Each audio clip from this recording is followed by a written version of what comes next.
This chapter shows many bad habits that I've seen in players over the last 20 years and how you correct them.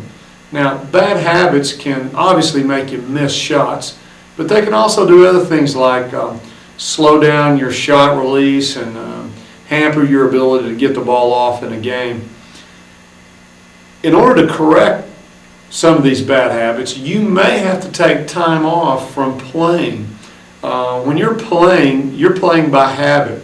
And in order to correct bad habits, in order to get that groove out of you, you may have to take some time off from playing and just put in consecutive days, maybe weeks of reinforcement to get those bad habits out and put proper habits in.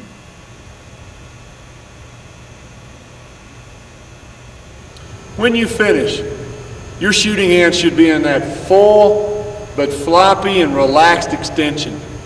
That floppiness is what gives you the shooter's touch. I've heard it said he has that shooter's touch. It's nice and soft. If he catches a little bit of rim, it still goes in. That floppy shooting wrist puts that shooter's touch on the ball. But some shooters develop a bad habit of flexing on their shot. And when you do that, that flex takes away that soft shooter's touch that's so important to becoming a great shooter. So how do you get rid of that bad habit of flexing? You wave goodbye after your shot. Immediately after you release your shot, you wave goodbye a couple of times. This will affect future shots. Why?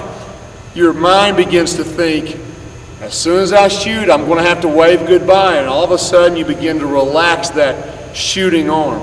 And you begin to develop that shooter's touch.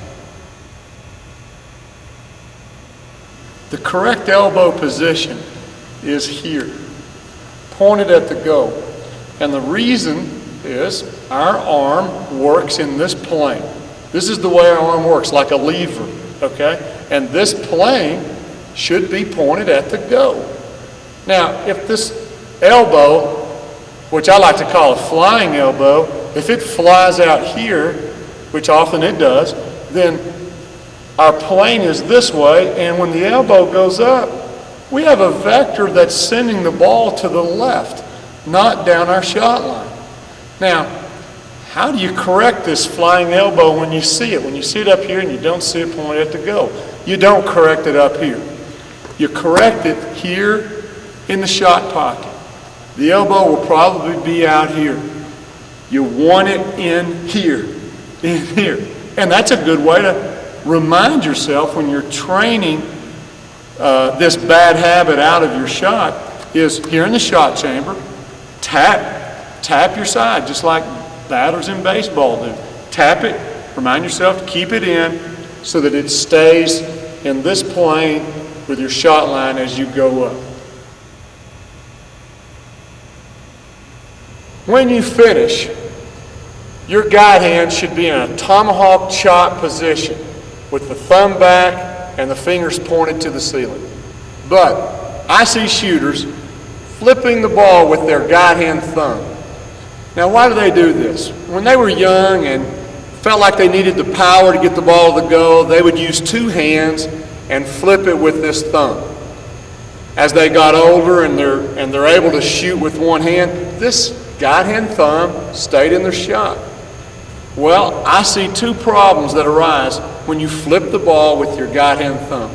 The first problem that arises is it puts a world spin on the ball, and that presents a world of trouble. If the ball catches any of the rim, it'll kick out.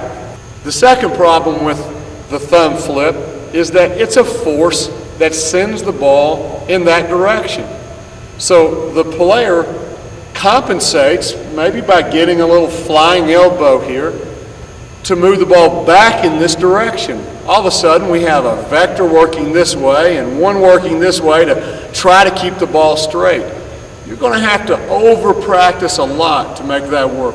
So, how do you get rid of that guide hand thumb flip? The best way I know is with a coin. Take a coin, place it between your thumb and finger.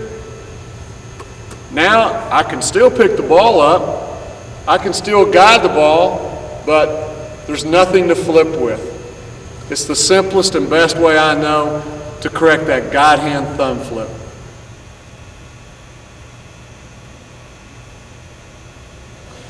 I want my shooting fingers, my index, my 1 and 2 fingers, on the center of the ball. I've got it illustrated with the air hole.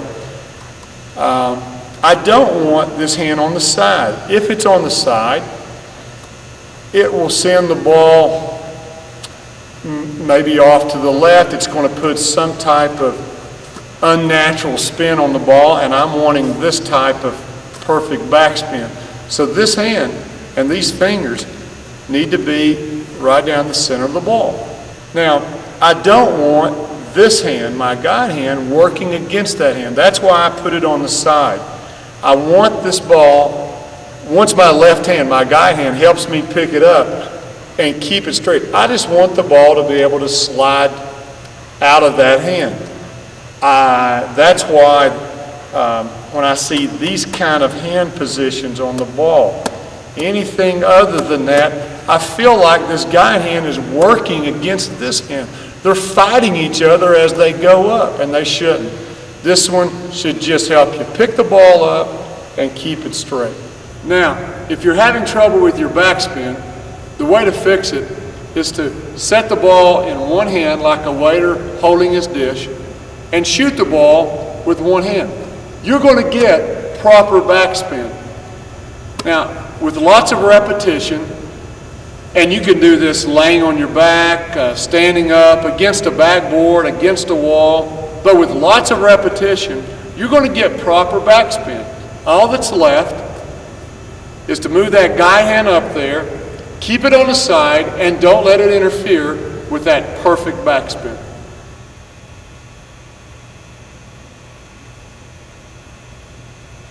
When you shoot, there are 2 reasons you don't want to move your head. The first one is your eyes. Your eyes are your aiming devices. You don't want to move them once you've locked them onto your target. The second reason is true with any eye-hand coordination activity. It's true with hitting a golf ball, hitting a baseball, throwing a football. Any excess motion decreases accuracy. Now, there are 2 reasons why players develop this bad habit of moving their head when they're shooting. Let's take a look at both of them.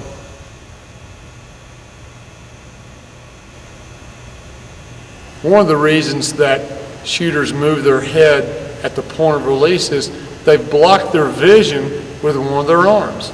Now, this is what I want.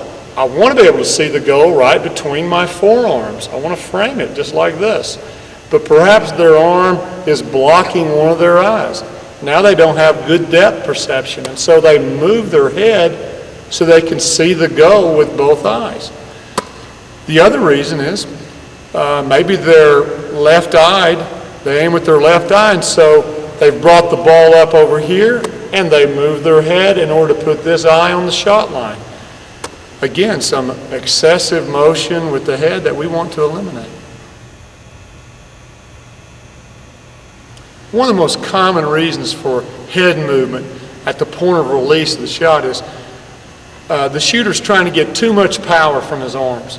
So there's this jerking motion, and it moves the head back, and you can usually spot that and use that to tell you that you've got a power problem somewhere, and you're trying to compensate with your arms, and it's making your head jerk.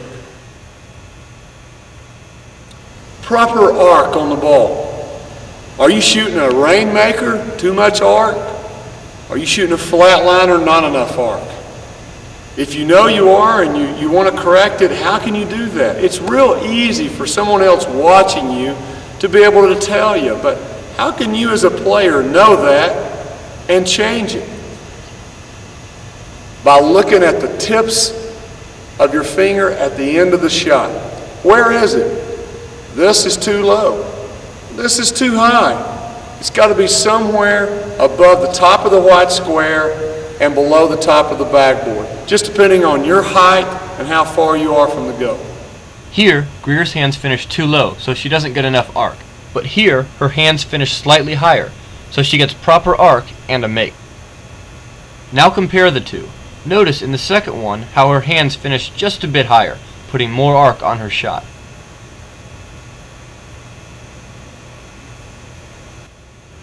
The correct way to follow through on your shot is with both arms up, looking between the goalposts, keeping your body square, keeping your body from twisting.